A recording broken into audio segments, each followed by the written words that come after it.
Welcome to Realizing Resilience, a podcast from the Connecticut Women's Consortium.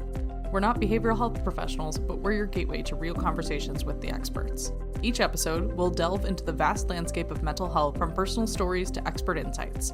Together, we'll bridge the gap between clinical expertise and personal experiences, connecting with diverse voices and perspectives. Join us for insightful conversations that demystify the world of mental health. Dr. Sheryl L.W. Barnes is president and CEO of Sterling Xavier Consulting Group, a company that specializes in training and professional development. Dr. Barnes has over 30 years of experience in strategic planning, leadership development, executive coaching, teacher training, and life coaching. She has taught educational psychology, philosophy, ethics, theology, and bioethics at the college level, and specializes in the cultural dimensions of multiple intelligences and the ethical considerations of ethnicity, culture, and values. She also specializes in wellness, well-being, and lifespan as an interdisciplinary construct. Her most recent professional certification in 2025 was awarded by the Harvard Medical School Executive Education Program. Additionally, Dr. Barnes holds certifications in MBTI, Myers-Briggs Type Indicator, Six Sigma, True Colors, Applied Strategic Planning, Systems Thinking, Strategic Success Life Coaching, Prepare and Enrich, and is a mental health first aider. Her holistic wellness professional certifications include sound healing, yoga, essential oils, and Tai Chi. Dr. Sheryl L.W. Barnes holds earned academic degrees in psychology, education, another degree in education, philosophy, and theology. Welcome back to Realizing Resilience. My name is Marisa, and today I have the pleasure of speaking with Dr. Sheryl Barnes. Dr. Barnes, thank you so much for speaking with us today. Thank you for having me, Marissa. I'm excited. I want to start with your background. It's an incredibly interdisciplinary journey that you've had spanning from psychology, education, theology, wellness. So when someone asks you, hey, what do? How do you usually describe that? Well, I would say that my training in psychology and education and philosophy and wellness and theology, that training has given me an opportunity to have a deeper appreciation for the complexities and the intricacies and just the beauty of human beings, and I'm putting the emphasis on the beings. So when people ask me, and they do, so what is it that you do? I tell them, depending on the setting that I'm in, that I facilitate well-being. And I try not to emphasize being to the point where I kind of scare them and they walk away slowly, but that usually opens up other things if they want, greater specificity. When I think about all of what I've learned in that interdisciplinary lens, we find people who do things well for a while, but if it's not really authentically coming out of who they are, it doesn't last. And so I believe that some of the stress that we're seeing right now is the disconnect between their well-being and their attempts to maintain well-doing. So I tell people I work with well-being and, healing and nervous system regulation and taking good care of yourself. Sometimes I'll just say self-care and we'll go deeper than that. I loved that phrase of the difference between their attempting their well-being and their well-doing. What a lovely phrase. Thank you. And it really kind of just gives you a perspective of that sometimes you think about the difference of like living and surviving. Yes. They sound like they would be similar, but it's two very different ways you go about it. They're very different, very different. And so sometimes out of those conversations just comes, a deeper conversation, usually about them and where they are. They love what they're doing. And so it's connected. But more often than not, what comes up is how stressed they are in something that they feel that they should love. So then we start to unpack that, and it's wonderful when you can feel safe to talk about if there are disconnects and then maybe how to journey back to a place of greater well-being. And you can do that where you are and taking care of yourself in other ways. And sometimes it's the beginning of a deeper shift or a different kind of maybe professional transformation or relational transformation. But it starts with just the simplicity of talking a little bit about, how you're doing. Is your well-being well? I like that you had mentioned that you can kind of start that process of where you are. Because I feel like some people think that in order to maybe progress or change or be different, I have to start somewhere else. And it can't just be wherever they currently are at. Right. And most unfortunately, as you well know, in our culture, with so much social media, sometimes people are looking at someone else's life, and that person is being authentically who they are and doing work that aligns with who they are. And so sometimes people are tempted, they think they can do a copy paste. You cannot. So I could try to change my hairstyle to yours and ask, where did you get your cool eyeglasses? Right. And try to mimic the way you speak. And it's not the same thing, because at the core, we are who we are. And so it's often a journey back to a realization that you are not inherently flawed. And so let's just talk about small ways of standing in the authenticity of who you are. Absolutely. In your training that you have with us that's coming up, honoring others, honoring ourselves, it dives into cultures, values, and ethics. Why did you want to focus on that topic right now? I picked that topic, and I'm really excited about being able to present this because we're in an interesting time in the sense of it feels as if we are experiencing shape shifting values and ethical boundaries and people's viewpoints and their definitions of things that perhaps at one time we've always known that people are different, and they bring the richness of, of their culture and their experiences, maybe even their age and where they were brought up geographically, etc. But I think there was more of a general agreement on what is right and what is wrong. And so, in having an opportunity to explore honoring others and then honoring ourselves and coming through the lens of ethical practices, it will give participants, I think, an opportunity to talk about the destabilization of those previously assumed cultural values and boundaries. So I'm looking forward to it because it'll give participants an opportunity to, first of all, refresh their understanding of their own ethical reality.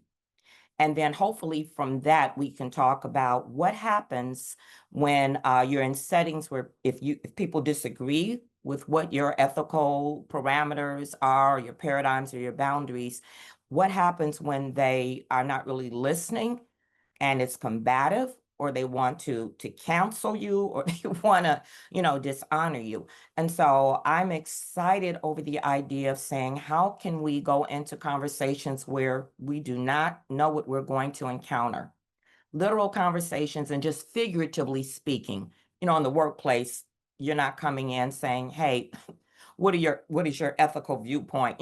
But it comes up sometimes when teams have to make decisions or policies and procedures are or are not honored. And so we can explore, I think, a better clarity on what we believe as individuals, and then learn how to hold space for ourselves and be more mindful when that comes up and it's an issue for others, how to carry through with conversations, but be more aware of what we will and will not get pulled into. And by that, I'm not going to argue with people who have views differently than I do. There is no need to argue. What I would much rather do is learn ways of letting you finish what you're saying. How about that? Before I start telling you that that's wrong and you don't understand. So just letting you finish what you're saying, and then hopefully even establishing or giving you the sense that you're safe to believe what you believe. And if I slow down, maybe I can learn something from your perspective that I had never, ever considered. And even if we walk away and we agree that we see that differently, or we just don't agree, neither one of us should have been hurt in the process. So one of the things that we will explore in this upcoming training session is what happens when you're engaged in conversation or community or work setting where people clearly have different ethical viewpoints than you do. And what I'm hoping will come out of that is some skill building and even some maybe role playing or some practice at coming from a position where another person is safe to hold whatever ethical views they hold. We don't have to agree for me to be respectful of your viewpoint. And sometimes if I slow down and let you finish, what you were saying or your thoughts, I might actually learn something that I did not know prior to you sharing that with me. So I love that. And almost no matter what setting I'm in, I'm a learner, I'm a lifelong learner. And when you engage people from a position of, I honor them, even if they don't like me, if they think they know me and they don't know me, I know the energy that I bring to the situation, and people they can feel the energy. They usually can feel if they're respected or safe to say whatever they're going to say. And so I'm enriched, even if we don't agree. I've learned something that I didn't know before. Yeah, or just because you're in a room of people who have maybe a different set of ethics or values than you, does it mean that you are wrong or they are wrong? Just existing in the difference. Exactly. And maybe even to knowing that maybe this group ethically doesn't match up with you, but I still know who I am as a person. Yes. And again, it doesn't make you less of a person. It doesn't make me more of a person. But that is, deeply rooted in, again, when I started out, the beauty that I see in humans. I'm kind of a fan of human beings. I just think we're amazing and dynamic. And so it makes me sad when there are opportunities for us to work together or converse or live together, and space is not made for that to happen. I think in terms of like an ecosystem, there are things where it's not being nurtured because of the rigidity of, well, I'm right, clearly you're wrong. It's such a crazy way, I think, to engage another human being. Especially in the workplace, or if you are a leader or a supervisor or someone who's spearheading a group of a bunch of people. I'm sure this is probably very important work to do. I know you often do work with these groups. What's a common challenge that you see when it comes to these conversations about ethics and culture in these situations? I'd say some of the common things that I'm running into, especially more, I'd say like in the last 5, 6 years, is that people seem to not be as aware of what they believe. And I think it's just because there's so many ideas in the culture, we have so much access to other people's opinions and their viewpoints. And I'm not opposed to that. But if you don't take time out to be reflective, you could very easily wind up living a life that is not rooted in genuine self-awareness. So you don't know what you believe. And so you'll get with this group and it sounds good, or, it's sound bites. It's not deep thinking. So you can hear my background, in philosophy, which asks questions like, what is the essence of a thing that makes that thing a thing? you know? And so that training in philosophy and then some of the other things encourage a second look and a third look and maybe a fourth and a fifth look on a regular basis. So I'm finding that people don't really necessarily think about what they believe, but they feel it when there is something that is like abrasive to that thought.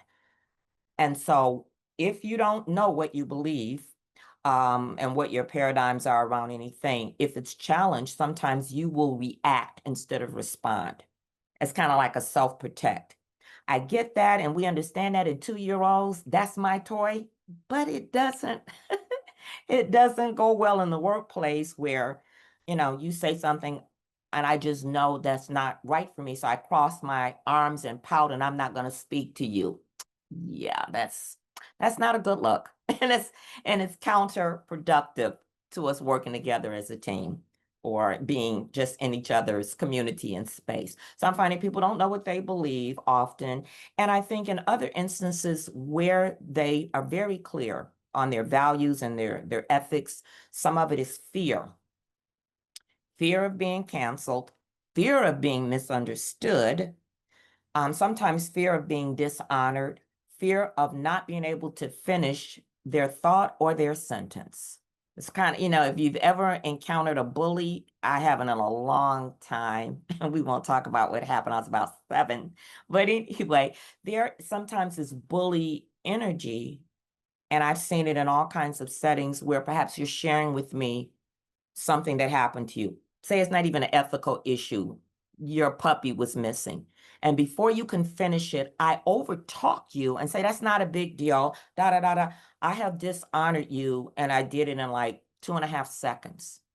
So sometimes the work that I'm called in to do is helping people understand when they don't feel safe, what to do next, how to either bring that energy down. Sometimes you have to disengage, or sometimes you need to make a certain kind of a statement where I appreciate your viewpoint, and then disengage. So it just depends. And that's why often the trainings that I'm called in to facilitate involve some kind of role play, because we've seen it and we've been in it. And in that moment, you can't think, or you'll get angry. So now you're matching crazy energy with crazy energy. I don't recommend that. Especially in the workplace too, because how can you then from that point on foster any good teamwork, relationship, getting projects done, or even respect? Exactly. And you really can learn and practice ways to be aware of what you're feeling. And then you can learn to regulate what you're feeling. And you may need to say, let's revisit this. Let's come back to this. I need to just take a break and get some water. I mean, it's a number of things that you can do that won't throw the other person off, won't escalate a disagreement or a difference in viewpoint or opinion. And even the other work that I do, even knowing when to breathe, how to breathe. So there's some other things that I do where you become more aware of how you are responding in certain situations so that you have control over your energy, because you technically don't have control over anybody else's energy or viewpoint. You had mentioned before that you feel like people don't know what they believe in, just sound bites of things. Yes. Do you feel like that's coming from the rise of social media in our kind of everyday life? How people just get snippets of things on the internet? I think so. And I think about this a lot Sure. because I like social media. I use it. And so for me, many things are neutral. So cell phones are not bad. Rotary phones back in the day weren't bad. And there were people who thought they were evil, And so, yes, the increase in reliance perhaps on getting your information and your knowledge um, from curated and sometimes maybe people who have another agenda, it's problematic. And so sometimes, depending on the group I'm with, we will differentiate what's the difference between information, knowledge, and wisdom. So I've had students, because I've taught in higher ed and community colleges and universities. And so I had students back when I taught who could Google things, and that's fine. And they wanted to kind of go toe to toe, but I had a deeper knowledge because of the doctoral work and other things. And they didn't necessarily mean any harm. I just kind of saw it as, they didn't really understand. Googling some information is not the same as you having a deeper understanding of that. So you can only go as far as that information, whatever you have researched or accumulated. So people get that. And so if there's something that is of interest to you, I use Google. So again, I'm not anti that. It's a time saver. But there's a difference between accessing information and then knowing something because you've lived it or if you researched it more deeply. And then for me, wisdom is the ability to walk out what you know. It's an application of knowledge. and it is going to involve your values. So I have different ways of getting at what are your core values and how do they play out? Do you have a set of core values when you're at the gym, but another set of values at work or in your faith community? And how are you keeping track of those? All those different sets of core values, we have a problem. So we can start there and people understand it. And if they're patient with the process, they will really understand what they really believe. And then they have to sit with that or change that or add to that or whatever they want to do. In addition to these kind of experiential things and the role play that you add into your trainings, you also bring wellness and personal development into your work as well. How do things like yoga and sound healing connect to how we show up in these deeper conversations? It's interesting as as a lifelong learner and as a person who really does believe that for me, the interdisciplinary approach, I see the connectedness to all the things that I formally studied, right, academically. But then there is another dimension of being that has to do with just a deeper dive into how we are wired, how we are physiologically, how we are even anatomically, the strength of our bodies, how systems within the body work. And I think our bodies are interdisciplinary as well. So for me, it's just patterns of things. But when a person is in a setting and they are not aware that they're tensing up, either because of a bully or because they're uncomfortable with a viewpoint that's different than theirs, you can hijack your own nervous system if you don't understand it. So in teaching gently on what happens when you know how to breathe, what happens when you incorporate, if you're so inclined, essential oils because they come from nature. And I'll try not to go, too deep when I'm training, but I'm so intrigued by the body. You literally can inhale an essential oil and it will reach your brain in about 3 seconds. Within 3 minutes, it is lavender oil, just by way of example. It is calming your entire nervous system. And so in training on how to breathe, how to adjust your posture, and I'll literally tell people when I'm training, just tap your shoulders because often when people are stressed, they'll hunch up and now you're tightening muscles. So, but I do this in small amounts, so I'm not overwhelming them with the anatomy and physiology, but it's connected that you can learn ways to bring yourself into a more calm posture.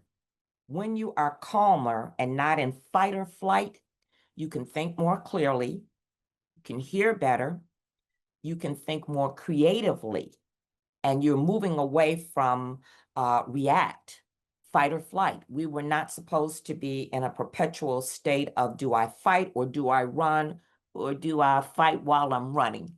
So it's all connected, knowing how to breathe, knowing how to gently move your body.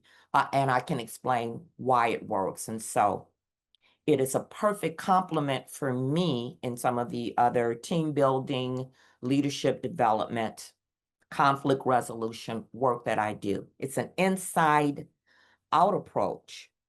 So if I'm coming to you saying, you need to calm down, you need to calm down, the one who needs to calm down is me and remove my finger from your face. So it's a contradiction for me to scream at you and tell you to calm down. That makes no sense to me. And it might be dangerous as well. So all of that is connected. And you can decide what state of being, well-being, you want to occupy and get better and better at maintaining that. I love how you connect the beginning to the end there. That's fabulous. And it's clear that you're not only passionate about what you do, but incredibly knowledgeable as well. So your training that's on August 5th is going to be so beneficial to the participants who join because you have a wealth of knowledge to share with everyone. Thank you. I'm so excited to be in the presence of people that want to learn. And I do think that learning should be fun. It should be solid. It's based on research and all of that. I would never waste their time with, we're just going to play games today.